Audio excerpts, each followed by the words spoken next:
Della Maddallena has just beat Belal Muhammad in one of the best fights of the whole year at UFC 315, and let's break down the whole card, so all the fights, but obviously let's start with that main event. What a fight. No one can say now after watching that fight and the Leon Edwards fight that Belal Muhammad is still a boring fighter. No one can say it. That was a sick fight. JDM absolutely brought it. He fought a perfect game plan, constant moving, side to side, laterally, never going past that black line that was on the octagon. In round 1, 2 and 3, the reason Belal couldn't take him down is because it's so hard to take someone down in an open wrestling situation. So JDM just made sure that he was never up against the cage, because Belal's so good at shooting and getting takedowns up against the cage. First 3 rounds, JDM was tagging him constantly. I had it 4-1. JDM, I had him win the first 3 and the 5th round as well.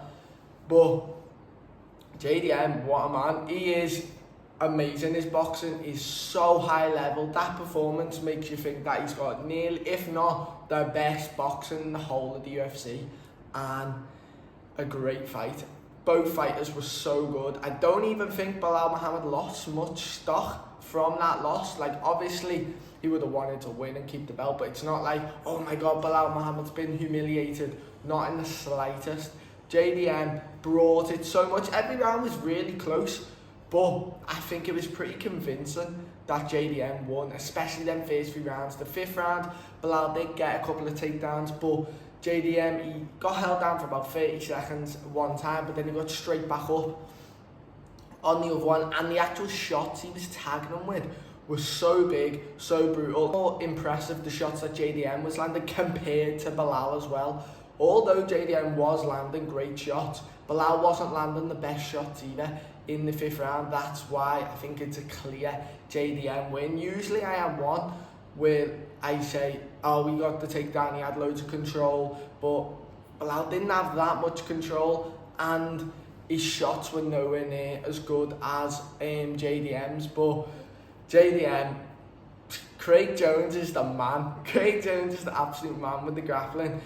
What you notice too, Dominic Cruz called it out, every time JDM would throw a jab, he'd dip his head. And the reason he'd dip his head is so that if Belal tried to shoot in, once JDM threw the jab, he'd be able to defend. I think it was the 2nd round, Belal tried to shoot open wrestling style shot, in the centre of the cage, and JDM defended it.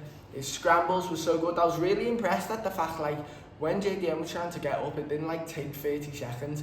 It was a straight bang shot straight back up, and it was a great fight, and I can't wait to see him against Islam Makhachev. I reckon they'll do it in Abu Dhabi in October, so that'll be a great fight. And watching that fight, I am still going to go Islam Makhachev, but it's a lot closer than I expected. I was so wrong about that fight. I honestly thought it'd be about 4 or 5-0 Belal Muhammad. I thought he'd utter dominate JDM. I thought, watching the Gilbert Burns performance and seeing how much Gilbert Burns was able to get the takedowns in round 2 and round 3, I thought, Belal Muhammad's going to walk through him. Belal Muhammad's way better than Gilbert Burns with the pressure and with the takedowns, but that was not the case in the slightest, and I guess a broken arm really changes the game. So I think that's what a lot of people, including myself, were forgetting, that JDM broke his arm in the 1st round in that fight, and he still managed to finish Gilbert. I would have liked him to finish Belal at the end. I thought that would have just topped off the performance so perfect. But then first 3 rounds, it honestly looked like he was just in flow state, hit and not be hit. Belal would catch him a couple of times, and then in the 5th round, when he landed that big knee, cut Belal under the eye, beginning of the end. But the fight, it was amazing, and fair play to Belal for bringing it too. I did think, I couldn't tell if Belal was not shooting because he wanted to show off his Canelo hands and wanted to show that he is as good as a striker as JDM, or he just actually couldn't put the pressure on and get back JDM up enough. The little throw he got in I think it was the 4th or 5th round, was amazing. But yeah, Belal, I'd like to see him fight Shavkat Rakhmonov next. I think Sean Brady should then fight Ian Gary. I think that works perfect. Belal Muhammad versus Shavkat, and then obviously JDM versus Islam. Belal versus Shavkat could probably be on the same card if Shavkat's back. I have seen reports today saying he's not back till UFC till 2026, but who knows? Belal will probably have to have a bit of time off with after that performance because his face was absolutely busted up. But I am made up with that because before the main card, so the prelims and the early prelims, the card was amazing. The fights were so good, some great finishes, and then the main card hit, and something happened in the main card. Like Saint Denis got a finish. Natalia Silva was dominant. Jose Aldo fight nearly had one of the craziest endings, and I can't describe it. It just didn't quite hit as the prelims and the early prelims felt. I'm not sure why, but I don't know if anyone else felt like that. I felt like the card kind of slowed down, and that main event was the perfect ending. It made the card so good, and when you look back, the amount of finishes, it was an amazing card. Moving on to Shevchenko versus Manon Fiorot, and Fiorot, fair play, it was very close. I thought Shevchenko was going to dominate. I did think it'd be about a 4-1 win, but it was very close, 3-2, and that final round was quite close, but I did obviously have Shevchenko winning. And fair play to Manon Fiorot for coming back after that first round. Broken nose, blood all over her face, early too, within like the first minute. And Shevchenko, that counter, I think was a right hook, was perfect, absolute money every time. Fiorot though came back in the second and third round, especially that second round. I was really impressed coming back and straight after getting absolutely dominated in that first round. And then Shevchenko showed the champion mentality, showed the champion heart, winning that fourth and fifth round, dropping Fiorot at the end of the fourth round and unloading shots. If there was 20 more seconds, I reckon she would have finished the fight. Now that puts her on 10 title defences.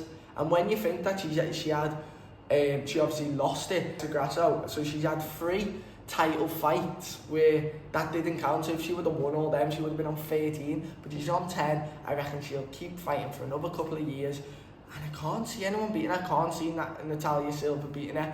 The fight to make next is not Natalia Silva, it's Zhang Weili. It has to be Zhang Weili. That is the biggest fight in women's MMA that they can make now, and then the winner of that then fights either a Natalia Silva or someone like that. But the rest of the card was amazing. Jose Aldo obviously retired, which I was gutted about. Jose Aldo, like the most unluckiest fighter ever. Mario Batista, he should have won that fight. Me personally, I had Jose Aldo 3-0 in this fight. I had it 3-0. I didn't even have it 29-28. I had it 30-27. When the damage is so big in that last round, the damage is so big where Amin Zahabi, I don't know how he recovered. He's practically knocked out. He got kicked in the face so hard, exactly like a footy kick, soccer kick right to the face, and I thought he was finished. And then Jose Aldo sort of just switched. He had no gas tank at all, and don't get me wrong, Amin Zahabi landed big shots, but it was really like 6 big elbows over the whole 3 minutes. A minute and a half, 2 minutes of that was just Aldo holding on to him. So I don't think Amin Zahabi should have won that fight. I thought it should have been 2-1, 3-0 Aldo. I thought he won the second round as well. Aldo's boxing was so good. His body shots were amazing. But that one, it was close. It wasn't like a huge robbery, but I definitely did have it Aldo. Especially because it was 3-0. That sounds like it was a huge robbery, but the second and third round were obviously so close. But I'm still giving it to Aldo. And Aldo, I'm going to do a little like a little video on him and how good he actually is and what his legacy is, because obviously he came back from retirement. They gave him Joseph Martinez, Mario Batista, and Amin Zahabi. The UFC so disrespectful towards him. I think them 3 matchups are. That should have been a Dominic Cruz, Henry Cejudo, and I don't know, Chito Vera again or someone like that.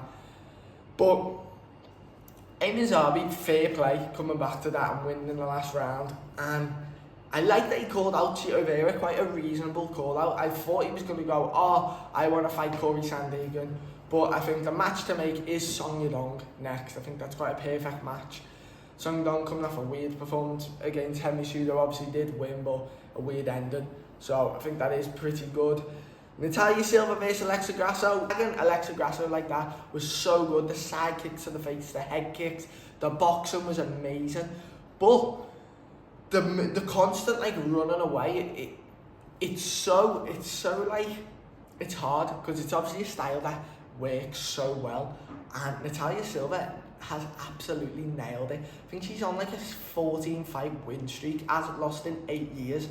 And the actual shots she lands are so entertaining. Like, it's not like she's just tapping. If she was doing that and just tapping, then maybe it'd be seen a little bit different. Because she's unloading a lot of power, I think that's why it's seen quite good. She should definitely get the next title shot if Zhang Weili's not going to fight Valentina Shevchenko, but I think that is the fight everyone wants to see. That's the biggest fight you can make in women's MMA, so make it.